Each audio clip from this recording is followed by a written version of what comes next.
Bonjour tout le monde, c'est encore Soa Mode. Androany antsika andeha anontany taximoto hoe rentable ve sa tsy rentable amin'ny fitondrana taximoto. Dia anontany anazy tsika androany misy namanay zany androany hitanay androany dia anontany itsika izy androany. Salama tompoko. Anaona tompoko. Soa Mode ny anarako dia iza moa ny anarany ramosera tsy madisy? Pambika. Pambika, ie, fa mahafantatra ny Pambika. Eny to. Dia enao moa mpitondra taximoto? Eny to. Ie, tena anontany anao za hoe rentable ve sa tsy rentable amin'ny fitondrana moto, mahavela ve sa tsy mahavela ny fitondrana taximoto? Zany hoe amin'ny ankapobeny tompoko dia mahavelona ny fitondrana moto. Ie, mahavela. Dia hono raha tsy madisy, firy taona teo eo zany nitondranao taximoto? Roa taona. Roa taona?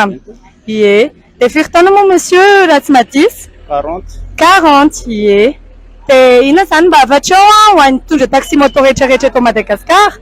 Ny afatra ao amin'ny mpitondra taximoto zany dia mba ho hajaina tsara le asa, mba tena hanana le client confiance atsika any amin'ny lalana satria izay ny problème matetika amin'le misy problème le client sy le taximoto dia misy le taximoto tena miasa zany manao an'le asa tsara kanefa misy taximoto indray tsy tena le hanao an'le asa izy fa anendaka sy angalatra fotsiny dia mba miteny an'ireny namana reny zany zay hoe aloha mba tena ho hajaina le asa mba ahafahana mivelona tsara sy misitraka amin'ny asa zay atao. Ie. Dia misaotra sy mankasitraka dia mirary soa be da be any ramose amin'izay atao rehetrarehetra dia mba azo client dia mirary soa be da be. Eny tompoko.